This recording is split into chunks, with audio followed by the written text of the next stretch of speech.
Hello दोस्तों, मैं सिद्धांत नंदा आप लोगों के लिए एक नया वीडियो के साथ। दोस्तों, हमने अपने पिछले वीडियो में electromagnetic wave, longitudinal wave, transverse wave, electromagnetic wave और उसके कैरेक्टरिस्टिक्स को लेकर के डिस्कशन किया था। ये टर्म टू के माने बुक टू का जो पहला चैप्टर है आपका इलेक्ट्रोमैग्नेटिक वेव, ट्वेल्थ वालों का, उनका जो पहला चैप्टर है उसके स्टार्टिंग कुछ टॉपिक्स हैं। आज सबसे पहले हम लोग इस टॉपिक पर बेस्ड कुछ क्वेश्चंस करेंगे, उसके बाद आगे बढ़ेंगे। The propagation of energy is called dash. क्या कहा जाता है प्रोपागेशन ऑफ एनर्जी को? आप लोग अपने अपने नोट कॉपी पर इसे नोट डाउन करें और हम लोग फिर आखिर में चेक करेंगे कि किसका कितना सही हुआ। ठीक है। दूसरा सवाल है, the wave where displacement of particle is along the direction of propagation of wave. Wave जिस डायरेक्शन में प्रोपागेट करता है उसी डायरेक्शन में पार्टिकल प्रोपागेट कर रहे हो तो उस तरह के वेव को क्या कहा जाता है?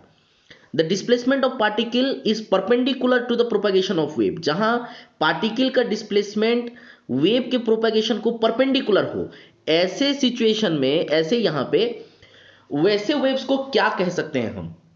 यह है आपका तीसरा सवाल। चौथे सवाल पे चलते हैं। इन व्हाट वे, किस तरह से EM wave is different from other transverse wave. कैसे ईएम वेव अपने बाकी ट्रांसवर्स वेव्स में से अलग है? कैसे ईएम वेव बाकी ट्रांसवर्स वेव में से अलग है?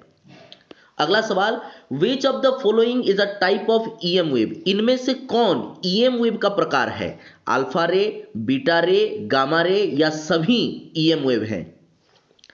अगला सवाल, if E and B are magnitude of electric field and magnetic field. अगर ये दोनों electric field and magnetic field के मैग्नीट्यूड हैं, है ना, किसके?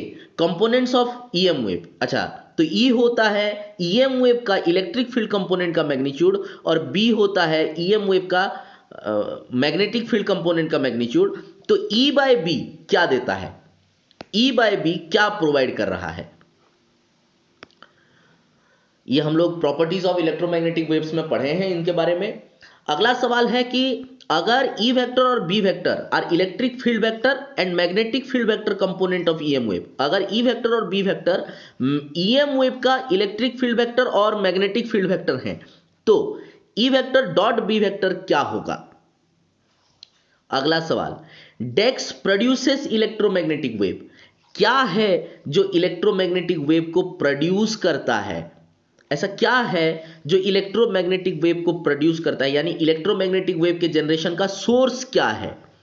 अगला सवाल, if phase of electric field component of EM wave is 5। EM wave का जो इलेक्ट्रिक फील्ड कंपोनेंट है उसका फेज अगर 5 है, then what and then that of the magnetic field component is dash. अगर इलेक्ट्रिक फील्ड कंपोनेंट का phase 5 है तो मैग्नेटिक फील्ड कंपोनेंट का फेज क्या होगा? EM wave obey principle of superposition, true है या फॉल्स है? इस तरह से हमने 10 सवाल आपके पिछले क्लास के सेगमेंट में से उठाए हैं।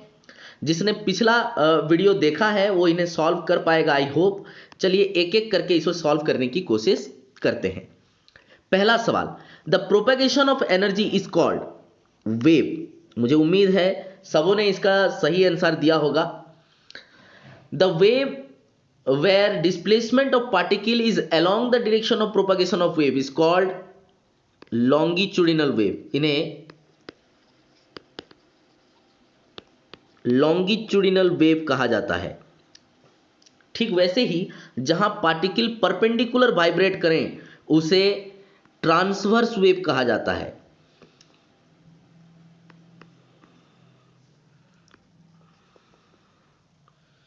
जहां वाइब्रेशन परपेंडिकुलर हो वो ट्रांसवर्स वेव, जहां पैरेलल हो वहां पे लॉन्गिट्यूडिनल वेव। अगला सवाल, in what wave EM wave is different from other transverse wave. किस तरह से बाकी ट्रांसवर्स वेव में से ईएम वेव अलग है? जैसे कि हम जानते हैं transverse wave needs a medium for its propagation,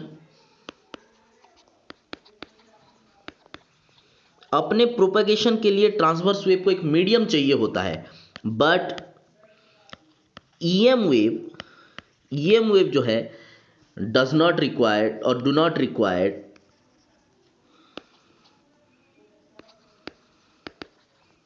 सच, ऐसा कुछ ईएम वेव को नहीं चाहिए। अब अगला सवाल, which of the following is a type of EM wave, इनमें से कौन ईएम वेव का प्रकार है? जैसे कि हम लोग जानते हैं कि ईएम वेव्स आर न्यूट्रल, और यहां पे अल्फा रे और बीटा रे, इसमें 2 यूनिट पॉजिटिव चार्ज होता है और बीटा रे में 1 यूनिट नेगेटिव चार्ज होता है। तो बच गया गामा रे जिसमें चार्ज नहीं होता, इसलिए गामा रे ही ईएम वेव का प्रकार है। अब E बाय बी क्या देता है? Electric field component by magnetic field component देता है velocity of EM wave. EM wave की जो वेलोसिटी है वो प्रोवाइड करता है इनका रेशियो। अगला सवाल, यहां पर हम लोगों ने देखा कि अगर हमने प्रॉपर्टीज ऑफ इलेक्ट्रोमैग्नेटिक वेव अच्छे से पढ़ा है तो हमें पता होगा कि इलेक्ट्रिक फील्ड कंपोनेंट और मैग्नेटिक फील्ड कंपोनेंट एक दूसरे के साथ परपेंडिकुलर होते हैं। ईएम वेव के इलेक्ट्रिक फील्ड कंपोनेंट और मैग्नेटिक फील्ड कंपोनेंट एक दूसरे के साथ परपेंडिकुलर होते हैं। तो दो परपेंडिकुलर वेक्टर का डॉट प्रोडक्ट आएगा 0, इसलिए यहां पर होगा आंसर 0। क्या प्रोड्यूस करता है इलेक्ट्रोमैग्नेटिक वेव? तो ये तो पहला ही पॉइंट था कैरेक्टरिस्टिक्स ऑफ ईएम वेव का, कि एक्सिलरेटेड चार्ज पार्टिकल्स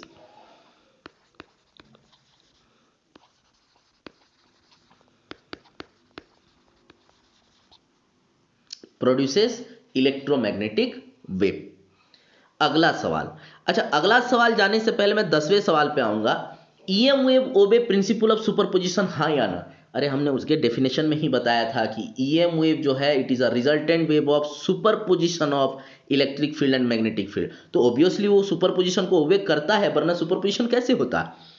तीसरी बात, अगर वो सुपरपोजिशन को ओबे करता है तो दो वेव सुपर इंपोज तभी करेंगे जब उनका फेज सेम होगा, है ना? ईएम वेव बनानी है तो उन्हें सेम फेज में सुपर इंपोज करना ही पड़ेगा। इसलिए यहां का नवा सवाल उसी पे बेस्ड है। नवा सवाल आपको क्या कहता है? If phase of electric field component of EM wave is phi, then that of magnetic field component क्या होगा? ईएम वेव बनाने के लिए इलेक्ट्रिक फील्ड कंपोनेंट और मैग्नेटिक फील्ड कंपोनेंट दोनों सेम होना जरूरी है, इसलिए मैग्नेटिक फील्ड का भी कंपोनेंट फाई ही होगा। मैग्नेटिक फील्ड का भी कंपोनेंट फाई ही होगा, ठीक है?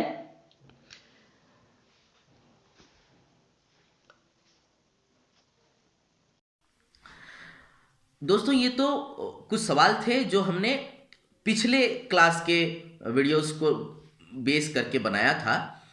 आज हम लोग पढ़ेंगे कि एम्पियर सर्कुटल लॉ, जिस पर बेस्ड हमने मैग्नेटिक फील्ड अराउंड सॉलिनॉइड निकाला, magnetic field for long charge long rod carrying current निकाला, मैग्नेटिक फील्ड फॉर अ है ना टोरोडल कॉइल निकाला, ये सब सर्कुलर एक्सिस, ये सब हमने एम्पियर सर्कुटल लॉ का इस्तेमाल करके निकाला।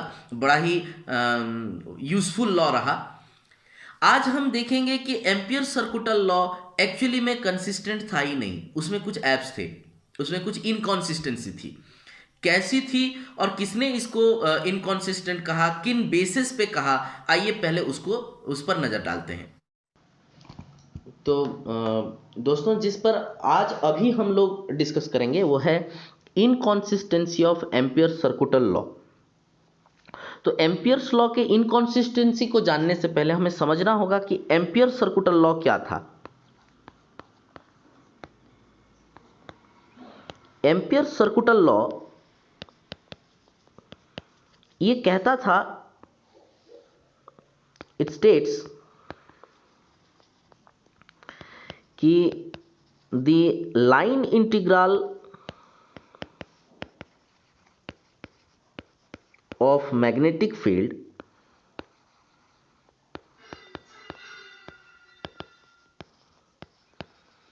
over a closed path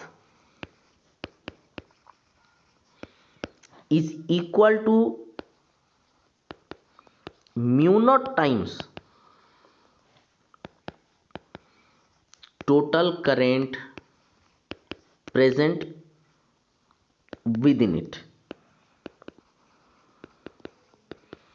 इसके अंदर कितना करंट प्रेजेंट है उस पर निर्भर करता था, है ना। Mu naught times of that current was line integral of magnetic field. For example, मान लो ये करंट कैरिंग एलिमेंट है, उसके चारों तरफ हम ये क्लोज पाथ लेते हैं, और तो यहाँ पे जो मैग्नेटिक फील्ड होगा, है ना, बी वेक्टर, उसका जो लाइन इंटीग्रेशन करेंगे, integration over this close path of B vector dot D L, ये हमें क्या देगा? अगर यहाँ पे करंट आई है तो वो देता था म्यू नॉट आई। ये था एम्पियर सर्कुटल लॉ, है ना। लेकिन मैक्सवेल ने 1864 के आसपास, एक साइंटिस्ट थे मैक्सवेल,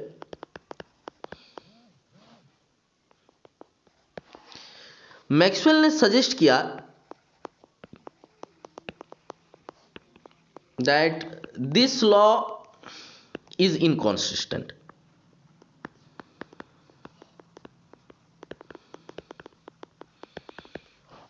तो इतनी बड़ी बात तो उन्होंने कह दी, क्योंकि तब तो एम्पियर बहुत बड़े साइंटिस्ट थे और एम्पियर्स ने ये लॉ निकाला था। मैक्सवेल उनसे छोटे थे और उन्होंने ये कह दिया कि एम्पियर्स का जो ये लॉ है ये सही नहीं है, ये इनकॉन्सिस्टेंट है। तो जब ऐसी बात सामने आ गई तो इस बात को प्रूव भी तो करना रहता है कि हवाई तीर छोड़ने का कोई मतलब भी तो नहीं है। तो इसे एक्सप्लेन करने के लिए, टू एक्सप्लेन दिस,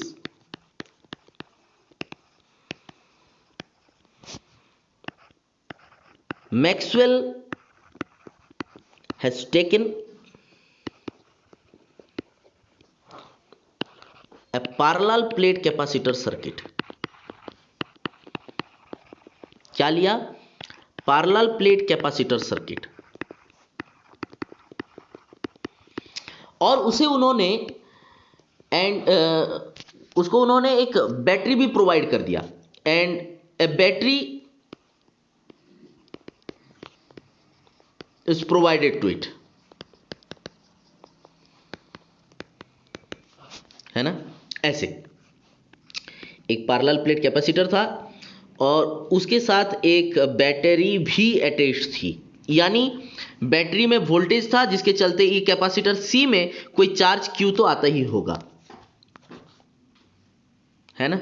और ये सर्किट में कोई करंट आई तो फ्लो करना ही करना है ना। अब क्या हुआ? अब उन्होंने दो रीजियन लिया। किसने? मैक्सवेल ने दो रीजियन लिया। एक क्लोज लूप लिया यहां पर बाहर कैपेसिटर के, और एक क्लोज लूप लिया कैपेसिटर के अंदर। ये क्लोज लूप को बोला C1, ये क्लोज लूप को बोला C2। He has taken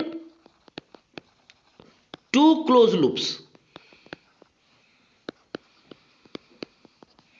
C1 and C2, outside the parallel plates and between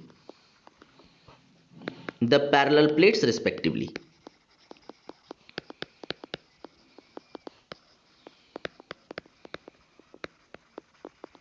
कहने का मतलब है कि C1 उन्होंने बाहर लिया और C2 उन्होंने उसके अंदर लिया। अब उन्होंने वो एम्पियर सर्कुटल लॉ को अप्लाई करा। Applying ampere circuital law to C1 में अप्लाई करने पर क्या मिलेगा? Integration over close path of C1 B vector dot DL vector is equals to mu naught I, क्योंकि यहां पे करंट था। ये एग्री करता है एम्पियर सर्कुटल लॉ को, सिंस यहां पे करंट था, ये करंट यहां पे था, तो ये एग्री करता है एम्पियर सर्कुटल लॉ को। लेकिन व्हाट अबाउट C2? लेकिन C2 के लिए क्या था?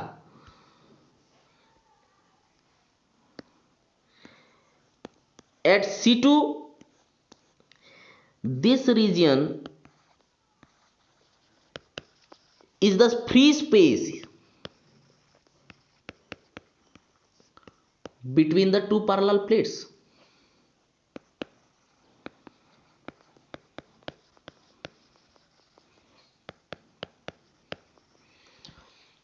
ये वो जो दो पैरेलल प्लेट लिए गए थे उसके बीच का एक फ्री स्पेस जोन था, और फ्री स्पेस में करंट आएगा क्या?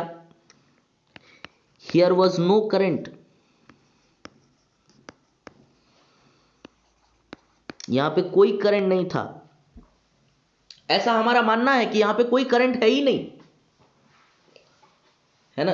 और अगर करंट ही नहीं है, that is I is equals to 0, अगर ये स्थिति है, then on applying ampere circuital law we should get हमें क्या मिलना चाहिए? क्योंकि यहां पे करंट नहीं है, तो हमको मिलना चाहिए integration over C2 B vector dot DL vector is equals to mu naught 0, या फिर simply integration over C2 B vector dot DL vector is equals to 0। ऐसा हमें मिलना चाहिए, यह हमारा रिक्वायरमेंट था, ऐसा आना चाहिए था। लेकिन जब एक्सपेरिमेंटली ऑब्जर्व किया गया तो वहां पर यह 0 नहीं आया। यानी इस रीजन में जहां पर आपका वो है ही नहीं, कंडक्शन जोन यहां पे है ही नहीं, यहां पर वायर नहीं है, यहां पर करंट नहीं है, फिर भी यहां पर मैग्नेटिक फील्ड का जो लाइन इंटीग्रल है, क्योंकि करंट नहीं है तो integration of B vector dot DL must be equals to mu naught I ही 0 है, तो integration over B vector dot DL क्या आना चाहिए? 0 आना चाहिए। लेकिन यहां पे 0 आता है क्या? एक्सपेरिमेंटली जब देखा गया तो यहां पर 0 नहीं मिला, यहां पर 0 मिला ही नहीं। अरे वाह,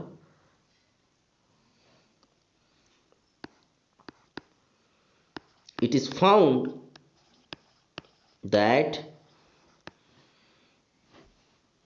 कैसे मिला? एक्सपेरिमेंटली मिला।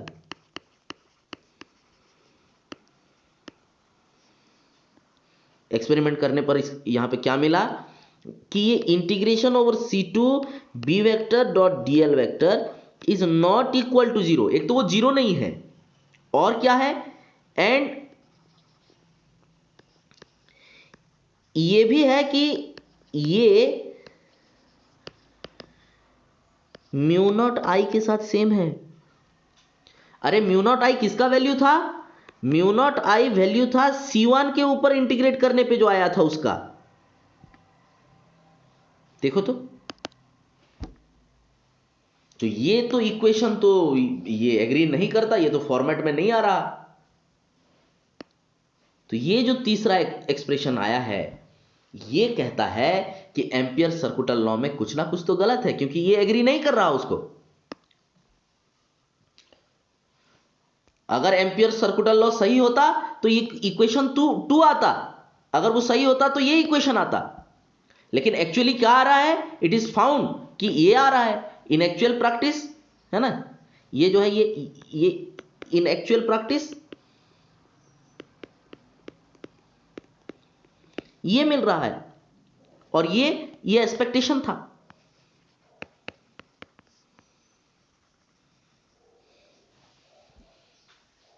तो ये एक्सप्रेस कर रहा है कि कहीं ना कहीं एम्पियर सर्कुटल लॉ जो है वो कंसिस्टेंट नहीं था। Equation 3 shows ampere circuital law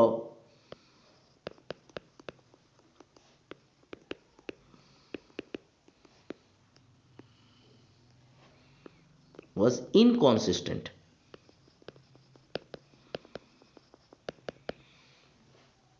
तो इस तरह से मैक्सवेल ने बताया कि एम्पियर सर्कुटल लॉ जो है वो ठीक नहीं है। अच्छा, अगर ठीक नहीं है तो क्योंकि मैक्सवेल जिनके ऊपर ये आरोप लगा रहे थे कि उनका लॉ ठीक नहीं है, वो बहुत बड़े साइंटिस्ट थे। एम्पियर तब एक बड़ा नाम था, तो उन्हें प्रूफ करना रहता है कि वो ठीक नहीं है, तो उन्होंने वो करके दिखा दिया कि वो ठीक नहीं है। लेकिन अगर ये ठीक नहीं है तो फिर ठीक क्या है? वो ठीक नहीं है, इट्स ओके, लेकिन ठीक क्या है? मैक्सवेल ने ना केवल ये प्रूव करा कि एम्पियर सर्कुटल लॉ जो है वो इनकॉन्सिस्टेंट था, उसे कॉन्सिस्टेंट बनाने के लिए क्या करना होगा वो भी मैक्सवेल ने कर दिखाया। उन्होंने एम्पियर सर्कुटल लॉ को मॉडिफाई कर दिया। कैसे किया? और इस ड्यूरेशन में एक नए टर्म का हम लोग जानेंगे, एक नए टर्म को हम लोग देखेंगे, वो है डिस्प्लेसमेंट करंट। और कि डिस्प्लेसमेंट करंट जिसकी डिस्कवरी मैक्सवेल ने कर दी, वो कैसे हुआ, इस पर भी हम लोग बहस करेंगे। ठीक है। अब to modify Ampere circuital law,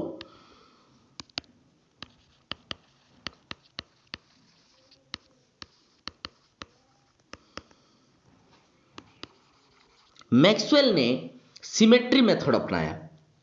Maxwell adopted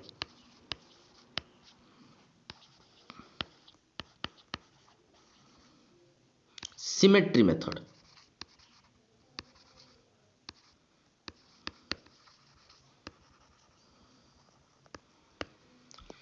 अब ये सिमेट्री मेथड में क्या था, ऐसे क्या सिमेट्री डाल दिया उन्होंने? फैराडेज इलेक्ट्रोमैग्नेटिक इंडक्शन के हिसाब से फ्रॉम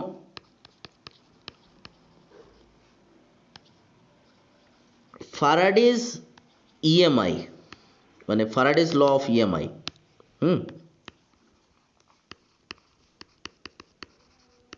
इलेक्ट्रोमैग्नेटिक इंडक्शन जो फैराडे ने बताया, उसके बेसिस पे इट वाज क्लियर। क्या क्लियर था? That A change in magnetic flux, यानी कि मैग्नेटिक फील्ड में किया गया चेंज, है ना, विल ब्रिंग और विल इंड्यूस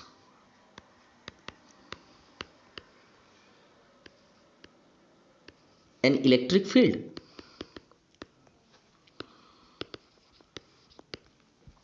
ये फैराडेज लॉ से तय था, है ना। इसको हम लोग ऐसे देखते थे, D by D T of flux phi B is equals to V, एक ईएमएफ इंड्यूस होता है।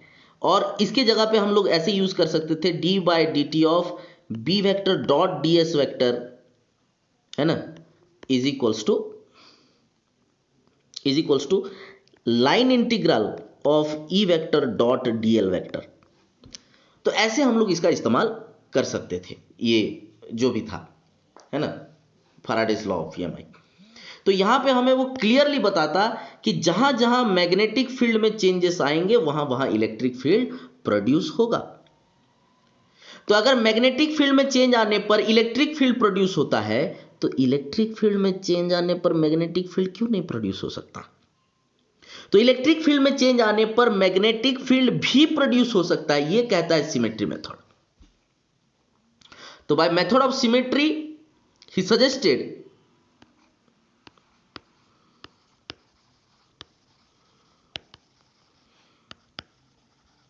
by method of symmetry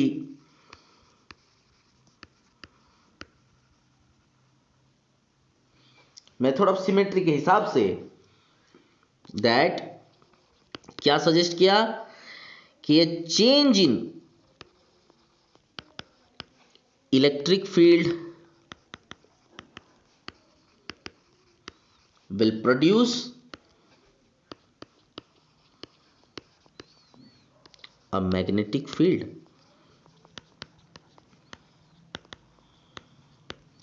हम जानते हैं कि जो इलेक्ट्रिक फील्ड है उसकी सोर्स होती है चार्ज, लेकिन जो मैग्नेटिक फील्ड है उसकी सोर्स होती है current.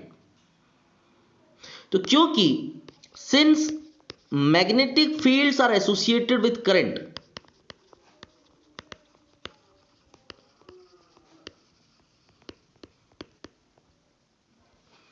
magnetic fields are associated with current, ये करंट के साथ एसोसिएटेड है। So a change in magnetic field, a change in electric field, bracket में मैं लिख सकता हूं इलेक्ट्रिक फ्लक्स, क्योंकि जहां इलेक्ट्रिक फील्ड चेंज होगा वहां इलेक्ट्रिक फ्लक्स भी चेंज होगा। इन a reason will produce a current in it, वहां पर एक करंट प्रोड्यूस करेगा।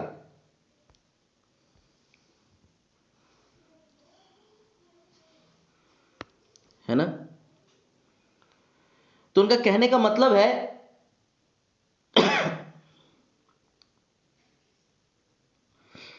कि एक डिस्प्लेसमेंट करंट, एक करंट आएगा। अच्छा, this current is called displacement current. ये जो करंट प्रोड्यूस करेगा इस तरह से, this current is called displacement current. इसे डिस्प्लेसमेंट करंट कहा गया। तो डिस्प्लेसमेंट करंट क्या है? I D which is equals to epsilon naught D phi E by D T. तो जहां जहां इलेक्ट्रिक फील्ड में चेंजेस आएगा वहां वहां इस तरह का एक करंट प्रोड्यूस होगा। ये डिस्प्लेसमेंट करंट है। तो ये कहां प्रोड्यूस होगा जी? ये करंट कहां प्रोड्यूस होगा? ये करंट प्रोड्यूस होगा खाली जगह में, क्योंकि फ्लक्स वहीं तो चेंज हो रहा है। अब उस सर्किट को इमेजिन करिए, अब उस सर्किट को इमेजिन करिए, वो कैपेसिटर वाला सर्किट।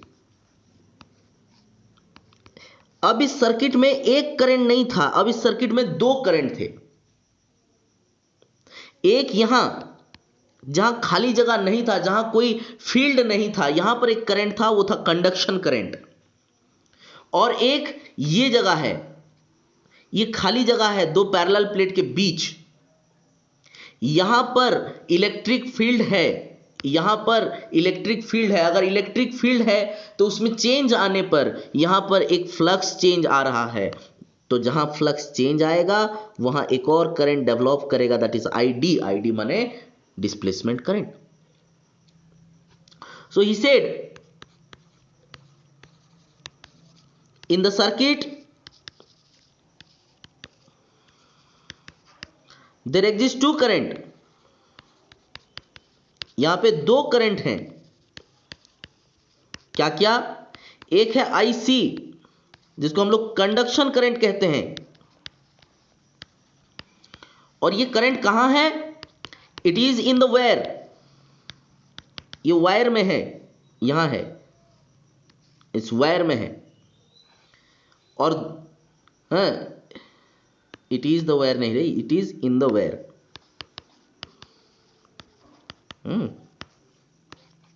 और एक है आईडी। आईडी क्या है? यह है डिस्प्लेसमेंट करंट।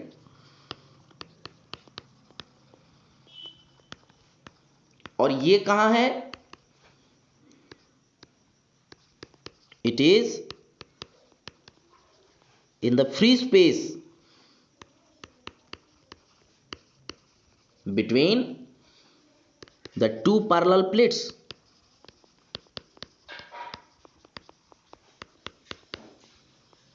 जो दो पैरेलल प्लेट्स हैं ये उनके बीच में है। तो टोटल करंट क्या होगा फिर? I is equals to I conduction plus I displacement.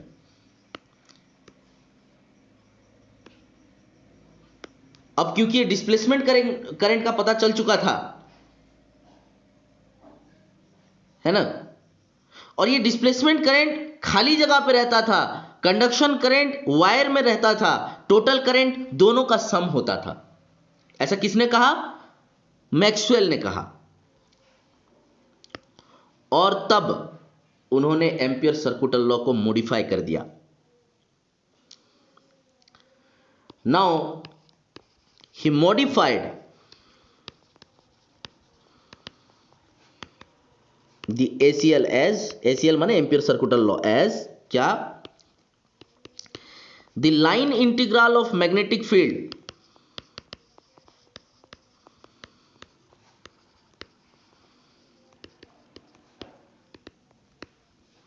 over any closed path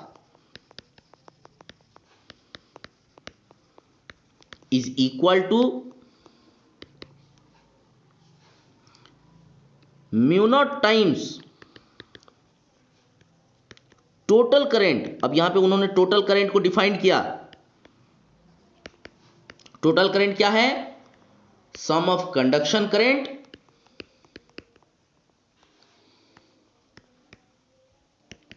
and displacement current.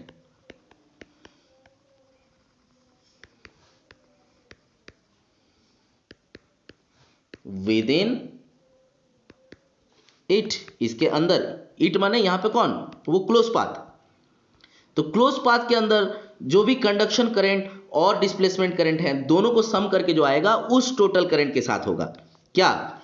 Line integral of magnetic field is equal to mu not times all current माने I. अब आई की जगह कौन लेगा? आई की जगह हम लोग डाल सकते हैं आई सी प्लस आई डी, और आईडी की जगह क्या डाल सकते हैं? आईडी की जगह डाल सकते हैं, आईसी का तो ठीक है ये वायर में है, आईडी का क्या है? Epsilon naught D phi E by D T. तो ये जो एक्सप्रेशन आया अभी, ये Maxwell's modification of Ampere circuital law है। इक्वेशन 3 है शायद, देख लेते हैं। ये इक्वेशन 1, ये इक्वेशन 2, ये इक्वेशन 3 और ये चौथा। तो इक्वेशन 4 हमें क्या देता है? इक्वेशन 4 गिव्स, क्या देता है इक्वेशन 4? मैक्सवेल्स मॉडिफिकेशन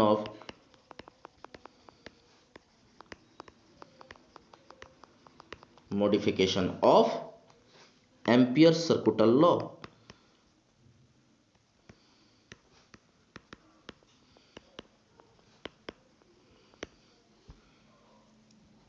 ठीक है। तो दोस्तों इस तरह से हम लोगों ने देखा एम्पियर सर्कुटल लॉ, उसके लिमिटेशंस कहाँ आ गए, कैसे वो इनकंसिस्टेंट बना और मैक्सवेल ने उसे कैसे इनकंसिस्टेंट प्रूव किया। फिर हम लोगों ने देखा कि मैक्सवेल ने उस इनकंसिस्टेंसी को कंसिस्टेंसी में कैसे बदला। और कुछ कंटेंट्स के साथ हम लोग फिर मिलेंगे एक फ्रेश वीडियो के साथ अगले वीडियो में, जिसमें मैं आज के वीडियो के ऊपर बेस्ड कुछ क्वेश्चंस जरूर रखूंगा। सिलसिला जारी रहेगा, तब तक आप घर में रहें, मास्क और सैनिटाइजर का इस्तेमाल करें, खुद को भी सुस्त रखें, आसपास को भी सुस्त रखें, पड़ोसियों को भी सुस्त रखने की कोशिश करें। सबसे ज़रूरी बात, खूब पढ़ें।